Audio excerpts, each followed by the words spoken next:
நான் தொண்டாற்ற வேண்டிய லாபம் எதிர்பார்க்காமல் அல்லாஹ்வினுடைய திருப்தியை மாத்திரம் எதிர்பார்த்து செய்யப்பட வேண்டிய பகுதிகளும் அது சதக்காவாக அமைந்துவிடும்.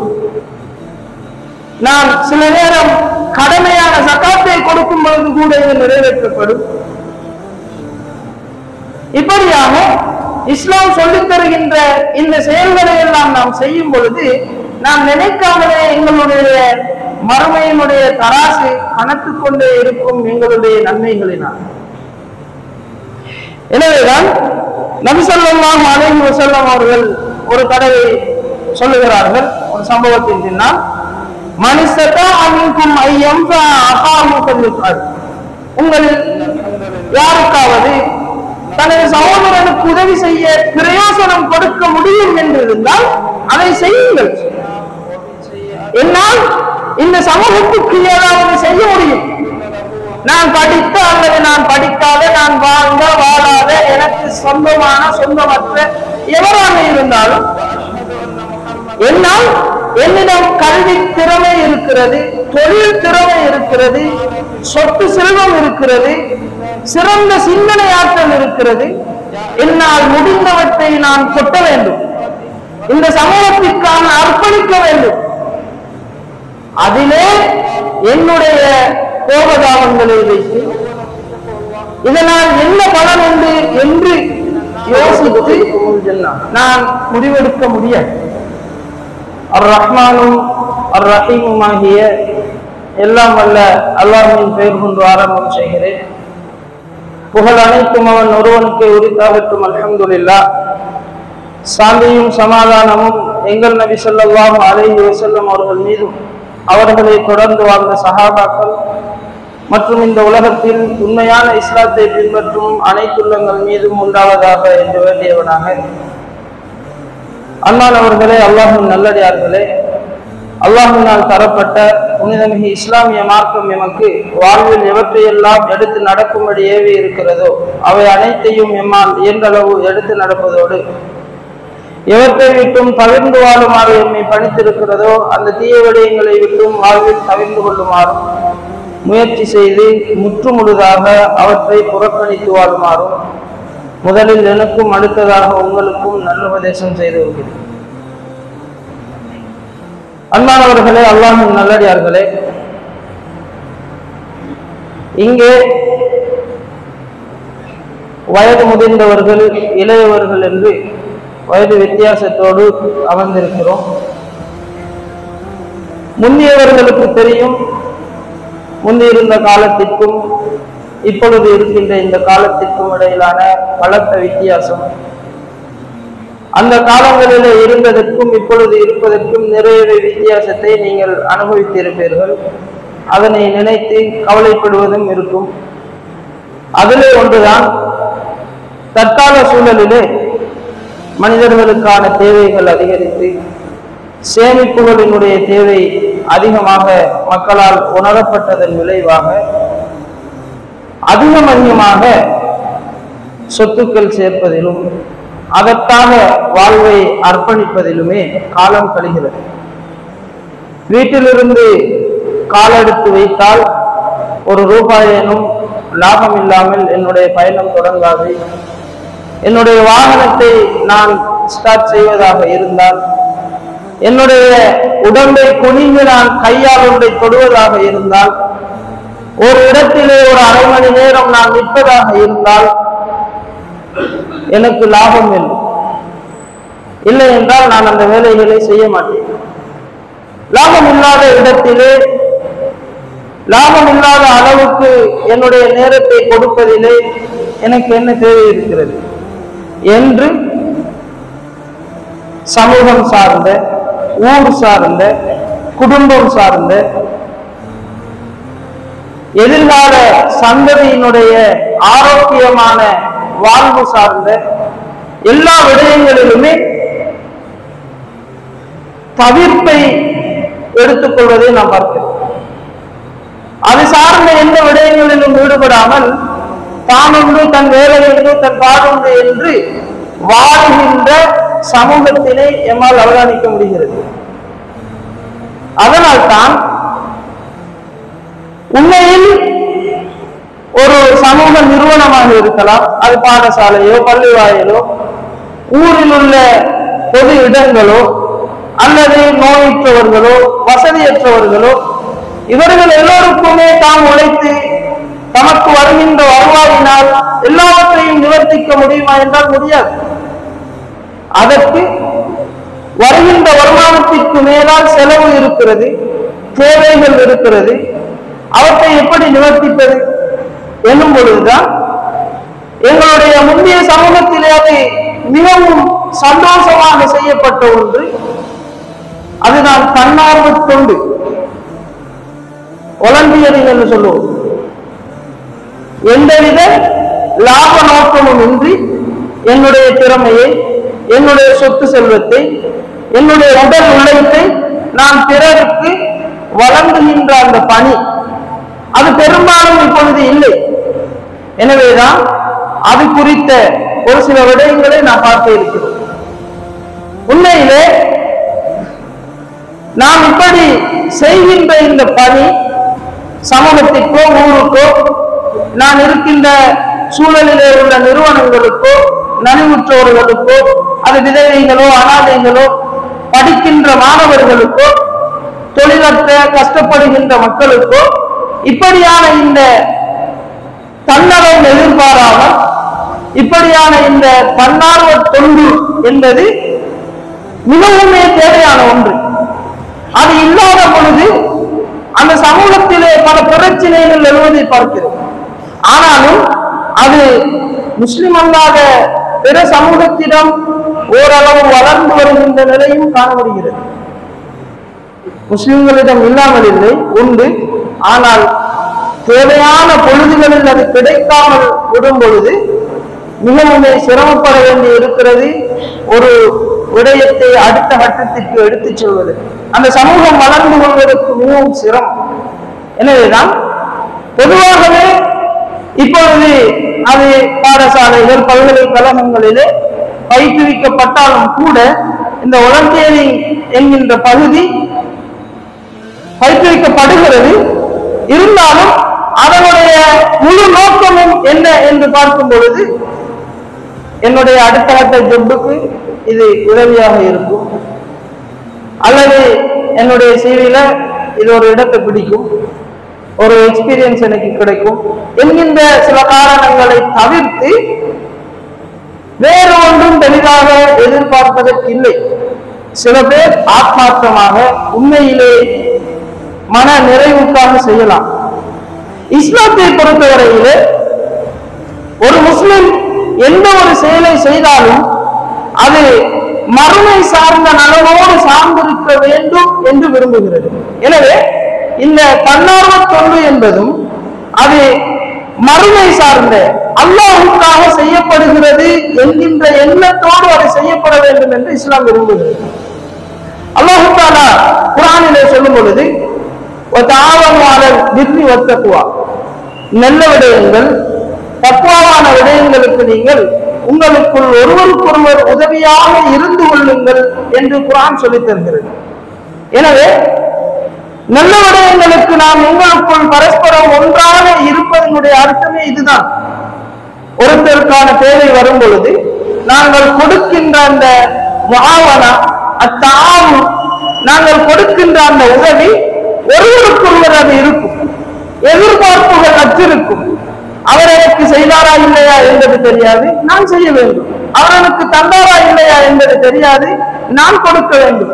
இந்த நிறுவனத்தினால், இந்த பள்ளியினால், இந்த பாடசாலையினால், இந்த ஊரினால் எனக்கு ஏதும் கிடைத்ததா என்று தெரியாது, ஆனால் நான் செய்ய வேண்டும். அதற்கென்று ஒரு தேவை வரும் பொழுது, சமூகத்துக்கான ஒரு தேவை எழும் பொழுது அந்த இடத்திலே நான் இருக்க வேண்டும் என்பதை குர்ஆன் எனக்கு உணர்த்துகிறது.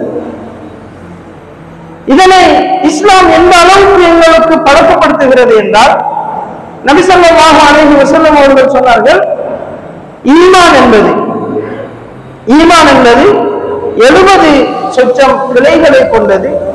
அதிலே ஆக உயர்ந்தது லா இலாஹ இல்லல்லாஹ் என்று சொல்லுவது. ஆக தாழ்ந்தது இமாத்தத்துல் அதா அன் தரீக், பாதைகளிலே தீங்கு விளைவிக்கும் பொருட்களை அகற்றி விடுவது. உண்மையிலே எங்களுடைய நாளாந்த வாழ்க்கையை நினைக்கும் பொழுது செல்லுகின்ற வழியிலே நாம் பாதிக்கின்ற பொது இடங்களிலே எத்தனையோ விடயங்களை பார்க்கிறோம். ஆனால் அதனை எடுத்து போடுவதற்கோ அந்த இடத்தை சுத்தம் செய்வதற்கோ மனம் வருவதில்லை என்றால் ஈமானினுடைய அடிநிலையை இதுவாக இஸ்லாம் எனக்கு சொல்லித் தந்திருக்க என்னுடைய ஈமானினுடைய நிலை என்பது என்ன என்பதை நான் யோசித்து பார்க்க கடமைப்பட்டது. எனவேதான் எல்லோருக்கும் பெரும்பாலும் இருக்கின்ற கேள்வி, உதாரணமாக பள்ளி வாயிலினால் இப்படி ஒரு திட்டம் அறிமுகம் செய்கிறோம், எல்லோரும் வந்து உங்களுடைய உதவிகளை பங்களிப்பை தாருங்கள். பாடசாலையினால் இப்படி ஒரு திட்டத்தை அறிமுகப்படுத்துகிறோம், இப்படியான ஒரு ஏற்பாடு செய்ய இருக்கிறோம், சிரமதானம் இடம்பெறப் போகிறது. உதாரணத்திற்காக சிறிய சிறிய விடயங்கள் குறித்து சொல்லுகிறேன். இந்த சந்தர்ப்பத்தில் கூட பல பேரினுடைய வருகை இல்லாமல் இருப்பதுதான் கசப்பான உண்மை. அங்கெல்லாம் என்ன இருக்கிறது என்றால் இதனால் என்ன பலன், இதனால் என்ன பலன் என்னும் பொழுது இஸ்லாம் எங்களுக்கு அதற்கான விடையை தருகிறது. நபி ஸல்லல்லாஹு அலைஹி வஸல்லம் அவர்கள் ஒரு ஹதீஸிலே எங்களுக்கு சொல்லி காட்டும் பொழுது, மன் நஃபஸ அன் முஃமினின் குர்பா, யார் ஒரு முஃமினுக்குரிய கஷ்டத்தை நீக்கி வைக்கிறாரோ அவர்களுடைய கஷ்டத்தை அல்லாஹ் தஆலா நீக்கி விடுகிறார். நான் இந்த உலகத்தினுடைய லாபத்தை எதிர்பார்க்கிறேன், ஆனால் அல்லாஹ் தஆலா மறுமையினுடைய யௌமுல் கியாமா அந்த மறுமை நாளினுடைய கஷ்டத்தினை எனக்கு நீக்குகிறான். ஒரு மண்வெட்டியோட வந்து சமூகத்துக்காக நான் நிற்கிற நேரம் என்னுடைய அறிவை பயன்படுத்தி லாப நோக்கமற்று நான் கொடுக்கின்ற ஒரு ஐடியாவின் மூலம் என்னுடைய அதிகாரத்தினை பயன்படுத்தி இந்த சமூகத்துக்காக தன் நலமற்று பொது நலமாக நான் அதனை சிந்தித்து என்னுடைய அதிகாரத்தை பயன்படுத்துகின்ற நேரம் அதன் மூலமாக வாழுகின்ற மனிதர்கள் கஷ்டத்தில் இருந்து தப்புகிறார்கள், அதனால் விளைய இருந்த பெரிய ஒரு பாதிப்பில் இருந்து அவர்கள் விடுபடுகிறார்கள் எனும் பொழுது அல்லாஹ் தஆலா நிச்சயமாக மறுமையிலே எனக்கு ஏற்பட போகின்ற அந்த தீய பாத நிலையில் இருந்து என்னை பாதுகாப்பான். இந்த ஹதீஸ் என்னுடைய ஒவ்வொரு அறிவிப்பின் பொழுதும் நினைவில் வர வேண்டும். என்னுடைய மறுமை நிலை குறித்து எனக்கு தெரியாது, ஆனால் இந்த உலகத்தில் அதற்கு ஏற்றாற்போல என்னை நான் அமைத்துக் கொள்ள முடியும். என்ன லாபம் கிடைக்கப் போகிறது என்று உலகத்தை வைத்து நான் சிந்தித்தால் கஷ்டமாக இருக்கும். என்னுடைய நோக்கம் முழுக்க மறுமை சார்ந்திருக்க வேண்டும். உலகத்திலேயும் நாம் அதற்கு ஏற்றாற்போல மாற்றிக்கொண்டிருக்க வேண்டும். அதே போல நபி ஸல்லல்லாஹு அலைஹி வஸல்லம் அவர்கள் சொல்லுகிறார்கள், ஒரு கஷ்டப்பட்ட மனிதருக்கு இலகுவாக்கி கொடுக்கிறார் என்றால், உதவி செய்கிறார் என்றால் அவருக்கும் அல்லாஹ் தஆலா அவருடைய நிலைகளையும் இலகுவாக்கி கொடுக்கிறார். அதே போல ஒரு முஃமினுடைய குறையை ஒருவர் மறைக்கிறார் என்றால் அவருடைய குறையையும் அல்லாஹ் தஆலா மறைக்கிறான், உலகத்திலும் சரி மறுமையிலும் சரி. அதே போல மிக முக்கியமான ஒரு பகுதி, வல்லாஹு ஃபீ அவுனில் அப்தி மா கானல் அப்து ஃபீ அவுனி அஹீ. எந்த ஒரு அடியான் தன்னுடைய சகோதரனுக்காக தன்னோடு வாழ்கின்ற ஒரு மனிதனுக்காக உதவி செய்து கொண்டிருக்கிறானோ, லாப நோக்கம் அல்ல, அவன் உதவி செய்கிறான், அந்த நேரம் முழுக்க அவன் அப்படி இருக்கும் பொழுதெல்லாம் அல்லாஹ்வினுடைய உதவி அந்த மனிதனுக்கு இருந்து கொண்டே இருக்கும். ஒரு செல்வந்தர் வந்து இந்த மனிதனுக்கு உதவி செய்யுங்கள், இந்த பள்ளியை கொஞ்சம் பராமரிச்சுட்டு இருங்க, இந்த ஸ்கூலை கொஞ்சம் பார்த்து கொள்ளுங்க, இப்படியான வேலை ஒன்றைக்கு இதை கொஞ்சம் செஞ்சுட்டு இருங்க, உங்களை நான் பார்த்து கவனிக்கிறேன். எனக்கும் நிலைமை கொஞ்சம் சிக்கலா இருக்குது, என்னுடையவர் நல்ல ஆள், நம்பலாம், என்ன செய்வேன்? அவருடைய வார்த்தையை நம்பி நான் அதனை செய்வேன்.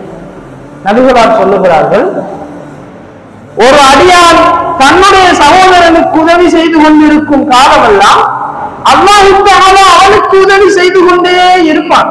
இது நபிகளார் எங்களுக்கு தந்த வாக்குறுதி.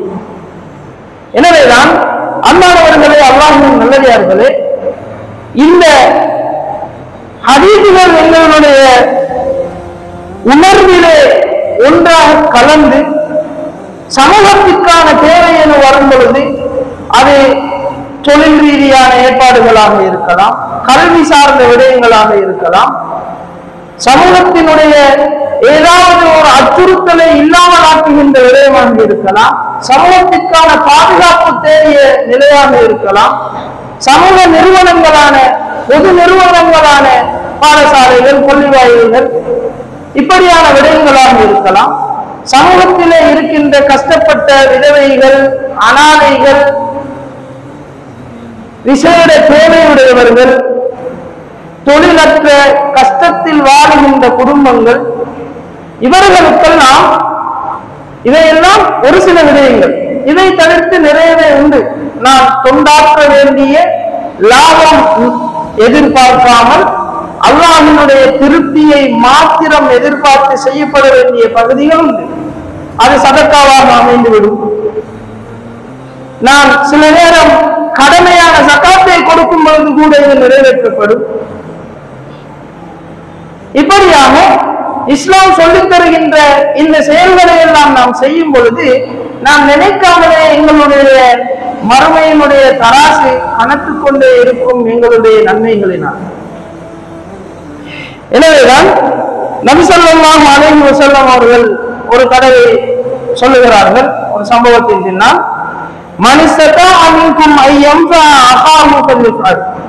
உங்களில் யாருக்காவது தனது சகோதரனுக்கு உதவி செய்ய பிரயோசனம் கொடுக்க முடியும் என்று இருந்தால் அதை செய்யுங்கள்.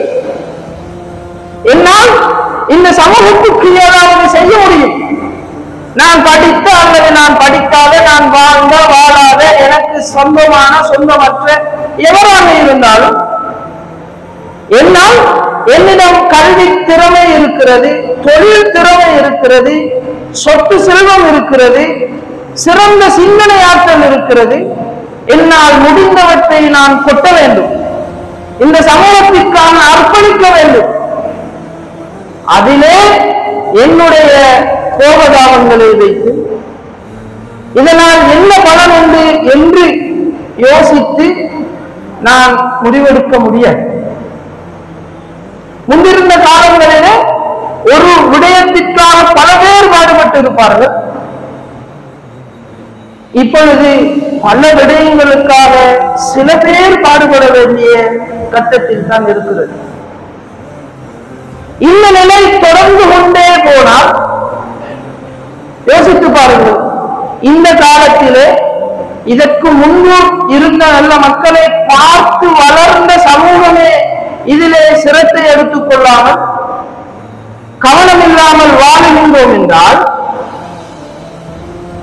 என்னை பார்த்து வளர்கின்ற எதிர்கால சந்ததி, தற்கால மாணவ செல்வங்கள், இந்த சிறார்கள் அடுத்த கட்ட அவர்களுடைய வாழ்க்கையின் பொழுது அவர்கள் இந்த ஊரை, இந்த நிறுவனங்களை, குடும்பங்களை நிர்வகிக்கின்ற, பொறுப்பேற்று நடத்துகின்ற சந்தர்ப்பத்திலே அவர்களிடம் எப்படி லாப நோக்கமற்ற செயற்பாடுகளை அந்த சமூகம் எதிர்பார்க்க முடியும்? அவர்கள் கண்டதெல்லாம் தொட்டதெல்லாம் காசாக மாற வேண்டும் என்கின்ற, எதுவும் லாபம் இல்லை என்றால் காலெடுத்து வைக்க மறுக்கின்ற சமூகமாக இருந்தால் அவர்கள் என்ன செய்வார்கள்?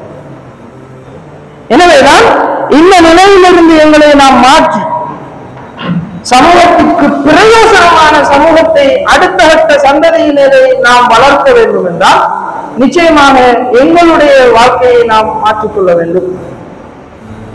நபி ஸல்லல்லாஹு அலைஹி வஸல்லம் அவர்கள் சொன்னார்கள், அஹப்பு நாஸி இலல்லாஹி தஆலா அன்ஃபஉஹும் லின்னாஸ்.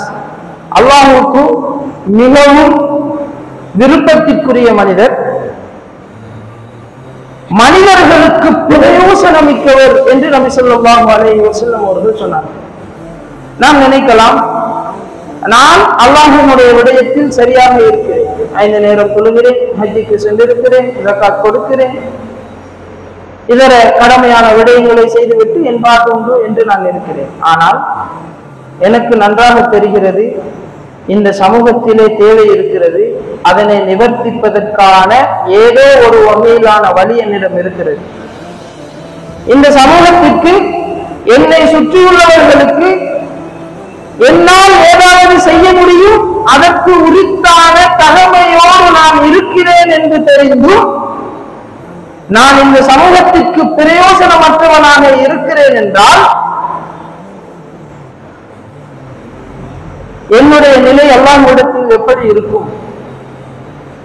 அல்லாஹ் விரும்பக்கூடிய மனிதனாக நான் வாழ்கிறேனா, அல்லது அல்லாஹ் என்னை பாதுகாக்க வேண்டிய இடத்திலே நான் இருக்கிறேனா?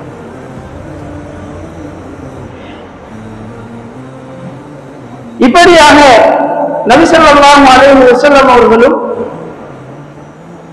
அல்லாஹ்வும் எங்களுக்கு நிறைய விடயங்களை கற்றுத் தந்திருக்கிறார்கள். இந்த தன்னார்வ தொண்டு வாலண்டியரிங் என்பது வெறுமனே இந்த உரைகளோடு மாத்திரம் சமூகத்திலே உண்டாகிவிடப் போவதில்லை, இதனை கேட்பதால் அதை உண்டாகிவிடும் என்பதில்லை. இதனை வேண்டும் என்றால் ஒரு தொடக்க புள்ளியாக எடுத்துக்கொள்ள முடியும். ஆனால் அது சமூகத்திலே செயல் வடிவம் பெற வேண்டும். என்னுடைய அடுத்த சந்ததி சமூகத்திற்கு பிரயோசனமான நிலையிலே வர வேண்டும் என்றால் அது இப்பொழுதிருந்தே வளர்க்கப்பட வேண்டும். பள்ளிவாயில்கள், பாடசாலைகள், சமூக நிறுவனங்கள், தனவந்தர்கள் இதற்கான ஏற்பாடுகளை இப்பொழுதிருந்தே செய்ய வேண்டும். நிலைமை புரிகிறது, தேவைகள் நிவர்த்திக்கப்படுவது கடினமாக இருக்கிறது என்றால் என்னுடைய குழந்தையினுடைய நிலை குறித்து நான் அச்சப்பட வேண்டும். வீட்டிலே தான் உண்ட உணவு தட்டை தன்னால் கழுவ முடியாமல் வைத்துவிட்டு செல்லுகின்ற பிள்ளைகளால் சமூகத்திலே உள்ள விடயங்களை நிவர்த்திக்க முடியும் என்று நாம் எதிர்பார்க்க முடியாது. எனவே அது வீட்டிலிருந்து பழக்கப்பட வேண்டும். அதற்கான சொல்லிக் கொடுப்புகள் எல்லாம் இடம்பெற வேண்டும். அது தாய்களால், தந்தைகளால் அது உருவாக்கப்பட வேண்டும். நீ உடுத்த உடுப்பு முடியுமான அளவு அவர்களுடைய சக்திக்கு ஏற்ப, நீங்கள் உறங்கிய இடம், நீங்கள் சாப்பிட்ட உணவு தட்டு, இதையெல்லாம் நீங்கள் நேர்த்தியாக வைக்க வேண்டும். நீங்கள் புலங்குகின்ற அறை, இதனை நீங்கள் நேர்த்தியாக நேராக வைத்துவிட்டு செல்ல வேண்டும். உங்களுடைய வாகனங்களை நீங்கள் சுத்தமாக வைத்திருக்க வேண்டும். உங்களுடைய பொருட்களை நீங்கள் பாதுகாப்பாக வைத்திருக்க வேண்டும் என்று அவர்களை நாம் வீட்டிலிருந்து பழக்கத் தொடங்கி, அது பாடசாலை மட்டத்தில், ஊர் மட்டத்தில் அவர்களுக்கான பயிற்சிகள் கொடுக்கப்பட்டு, ஒரு வேலை என்று வந்துவிட்டால், ஒரு சமூகத்திற்கான தேவை என்று வந்துவிட்டால், உதாரணத்திற்கு ஓரிடத்தை சுத்தப்படுத்த வேண்டும் எனும் பொழுது எப்படியான நிலை இருக்க வேண்டும் என்றால், ஒரு வீட்டிலே 2 ஆண்கள், தாய் தந்தையும் வருகிறார், சிறிய குழந்தை முடியுமான வயதிலே இருக்கிறது, கொண்டு வருவோம், அதனால் விளைவு பிரச்சனை வராது என்றிருந்தால் கண்முன்னே இந்த சமூகத்திற்கு செய்ய வேண்டிய சேவை என்ன என்பதை காட்டுவோம். கண்முன்னே அவர்களை வைத்து நாம் செய்வோம். சிறிய சிறிய பொறுப்புகளை கொடுப்போம். முடியுமான அளவு மாணவர்களை வைத்து இந்த சமூகத்திற்கு தேவையான, தொண்டாற்றப்பட வேண்டிய, லாப நோக்கம் இல்லாமல் செய்ய முடியுமான வேலைகளை வைத்து அவர்களை பழக்கப்படுத்துவோம். அவர்களுடைய வயதுக்கும் அறிவுக்கும் உடல் தனிமைக்கும் ஏற்ப அவர்களுக்கான பொறுப்புகள் வழங்கப்பட வேண்டும். வெறுமனே ஒரு சமூகம் மாத்திரம் இருந்து கொண்டு எல்லாவற்றையும் செய்துவிட முடியாது. நபிகளால் அப்படி பழக்கப்படுத்தவும் இல்லை. எங்கள் எல்லோருக்கும் தெரிந்திருக்கும், நபிகளார் மஸ்ஜிதுல் நபவி கட்டப்படுகின்ற சந்தர்ப்பத்தில் வேலை செய்கிறார்கள். நபிகளார் தானும் சேர்ந்து கற்களை தூக்குகிறார்கள். ஒரு நபியாக இருந்து கொண்டு எது செய்தாலும் உடனே சொன்னாலும் செய்வதற்கு தயார் நிலையில் உள்ள சஹாபாக்களை வைத்துக் கொண்டு நபிகளார் சுதந்திரமாக ஓய்வெடுத்துக் கொண்டு இருக்கவில்லை. சமூகத்திற்கு அதனை பழக்குகிறார்கள். தன்னை சார்ந்த சமூகம் தன்னை பார்த்து படிப்பினை பெற வேண்டும், தன்னிடம் இருந்து கற்றுக்கொள்ள வேண்டும் என்று அவர்கள் பழக்கப்படுத்துகிறார்கள். வீட்டிலே நான் இருந்து கொண்டு பிள்ளையை 5 நேரம் பள்ளிக்கு செல் என்று நான் துரத்துவதால் பிள்ளை அதனை பார்த்து என்னுடைய சொல்லை கேட்டு அது வந்துவிடப் போவதில்லை. என்னோடு கைபிடித்து நான் கொண்டு வந்து இங்கே பக்கத்தில் வைத்து நான் பழக்குகின்ற பொழுதுதான் அது என்னை பார்த்து படித்துக் கொள்ளும். எனவேதான் சமூகத்திற்கான இந்த தன்னார்வ தொண்டு என்பது என்னை பார்த்து என்னுடைய குழந்தை பழக்கப்பட வேண்டும். அதற்கு எனக்கு முதலாவது இது குறித்த ஆர்வமும் ஆசையும் இருக்க வேண்டும். ஏதோ ஒரு வகையில் இந்த மனிதர்களால், நான் வாழுகின்ற ஊரினால், என்னை சூழ உள்ளவர்களால் நான் பிரயோசனப்பட்டிருக்கிறேன். அது எனக்கு தெரியாமல் இருக்கும். என்னை பார்த்து ஒரு 5 பேர் சிரிக்கிறார்கள் என்றால் கூட அவர்கள் என்னை அங்கீகரித்து இருக்கிறார்கள். யோசித்து பாருங்கள். நான் வாழுகின்ற சூழலிலே வீதியில் செல்லும் பொழுது என்னை பார்த்து யாரும் கதைப்பதில்லை, சிரிப்பதில்லை, கண்ட வார்த்தையிலே செல்கிறார்கள். பார்த்தாலும் பார்ப்பதில்லை என்றால் ஒரு மனிதரால் அந்த சமூகத்திலே வாழ முடியுமா என்றால் முடியாது. பள்ளிக்கு வருகிறோம், எல்லோரும் முகத்தை ஊழல் வைத்துக் கொண்டு சிரிப்பதும் இல்லை, பார்ப்பதும் இல்லை, சரம் சொல்வதும் இல்லை என்று தெரிகிறார்கள் என்றால் என்னால் அந்த சமூகத்திலே வாழ முடியாது. அப்படி இல்லாமல் என்னோடு இருவர் சிரிக்கிறார், கதைக்கிறார், பார்க்கிறார், 2 நிமிடம் ஒதுக்கி என்னுடைய சுகம் விசாரிக்கிறார் என்றால் இந்த சமூகம் என்னை அங்கீகரித்து இருக்கிறது. ஓரிருவராவது என்னோடு இருக்கிறார்கள். இந்த சமூகத்திற்கு நான் செய்தது என்ன? எனவேதான் என்னால் முடிந்த அளவு இந்த சமூகத்திற்காக, ஊருக்காக, நிறுவனங்களுக்காக என்ன முடியுமோ அதனை செய்ய வேண்டும். அடுத்த சந்ததியினையும் நாம் பழக்கப்படுத்த வேண்டும். வீட்டிலிருந்து அதனை ஆரம்பிக்க வேண்டும். எனவேதான் அன்பானவர்களே, அல்லாஹ்வின் நல்லடியார்களே, முஸ்லிமினுடைய வாழ்விலே இந்த சமூக தொண்டு என்பது, தன்னார்வ தொண்டு என்பது மிக மிக முக்கியமானது. எல்லாவற்றையும் சடவாதத்தோடு பார்க்க கூடாது. தொட்டதெல்லாம் காசாக வேண்டும். நான் கை உசுப்பினாலே எனக்கு காசு வந்து விட வேண்டும், நான் நேரம் ஒதுக்கினாலே லாபம் இருக்க வேண்டும் என்று இருந்து விடக்கூடாது. அவைகளால் வேலை இல்லாமலா இதையெல்லாம் செய்தார்கள். கந்தக் யுத்தம், அகழ் யுத்தம் எங்களுக்கு தெரியும். அகழ் தோண்டப்படுகிறது. வயிற்றிலே கல்லை கட்டிக்கொண்டு நபிகளார் தோண்டிக் கொண்டிருந்தார்கள். அந்த மக்களோடு சேர்ந்து சஹாபாக்களை பழக்கப்படுத்தினார்கள். அபூபக்கர் ரலியல்லாஹு அன்ஹு அவர்கள், உமர் ரலியல்லாஹு அன்ஹு அவர்கள் பிறருக்கு உதவி செய்வதிலே, அதுவும் தெரியாமல் மாறி மாறி உதவி செய்வதில் எல்லாம் எவ்வளவு போட்டி போட்டுக் கொண்டார்கள். உஸ்மான் ரலியல்லாஹு அன்ஹு அவர்கள் தன்னுடைய செல்வத்தினால் அந்த சமூகத்திற்கு கொடுத்த கிணறு, மக்களுக்கான தண்ணீர் தேவை வரும் பொழுது தன்னால் முடிந்த, தன்னுடைய சொத்தினால் கொடுக்க முடிந்த அந்த தன்னார்வ தொண்டின் மூலமாக அவர்கள் கொடுத்த அந்த சமூகத்திற்கான சொத்து இன்றும் பாதுகாக்கப்படுகிறது. அதனுடைய நன்மை இன்றும் அவர்களுக்கு சென்று கொண்டிருக்கிறது. ஹதீஜா ரலியல்லாஹு அன்ஹா அவர்கள் எப்படி பணம் படைத்தவர், வசதிக்காரர், அனைத்துமே இந்த மார்க்கத்திற்காக செலவழிக்கப்பட்டது. முஸாப் பின் உமைர் ரலியல்லாஹு அன்ஹு அவர்களுடைய வரலாற்றை அனைவரும் படித்திருக்கிறோம். எப்படி செல்வந்தர், மார்க்கத்திற்காக அனைத்தையும் துறந்து வந்தவர், தன்னுடைய வாழ்நாளை நபிகளோடு இருந்து மார்க்கத்தில் ஆசை கொண்டு மார்க்க தெளிவு கிடைத்ததன் விளைவு நபிகளார் போகும் முன்னே மதீனாவிற்கு அனுப்பி மார்க்கத்தை கற்றுக் கொடுக்க அவர்கள் நியமிக்கப்படுகிறார்கள். இவர்கள் எல்லாம் எங்களுக்கு பணி செய்த இந்த இமாம்கள், எத்தனையோ இமாம்கள் ஹதீஸ் துறையிலும், ஃபிக்ஹ் துறையிலும், இன்னொரு எல்லா வழிகளிலும் எங்களுக்கு சேவையாற்றி இந்த இஸ்லாம் இன்று எங்களுக்கு கைக்கு கிடைத்திருக்கிறது என்றால் இவர்களெல்லாம் தன்னுடைய வாழ்வை எனக்கு ஒரு திர்ஹமோ ஒரு தீனாரோ கிடைக்க வேண்டும் என்று எதிர்பார்த்திருந்தால் நிலைமை என்ன? இந்த ஊரில் உள்ள முன்னோர்கள் எல்லாவற்றையும் லாபம் எதிர்பார்த்து செய்திருந்தால், லாபம் இல்லை என்றால் எனக்கு என்ன வேலை என்று விட்டொதுங்கி இருந்தால், இவர்களோடு சேர்ந்து எப்படி நான் வேலை செய்வது என்று தன்னை தானே அகற்றிக் கொண்டிருந்தால், இந்த சமூகத்திலே இன்று இப்படியான நலவுகளை நாம் பார்த்திருக்க முடியுமா என்றால் அல்லாஹ்வின் நாட்டம் இன்றி ஒரு பொழுதுமே அது முடியாது.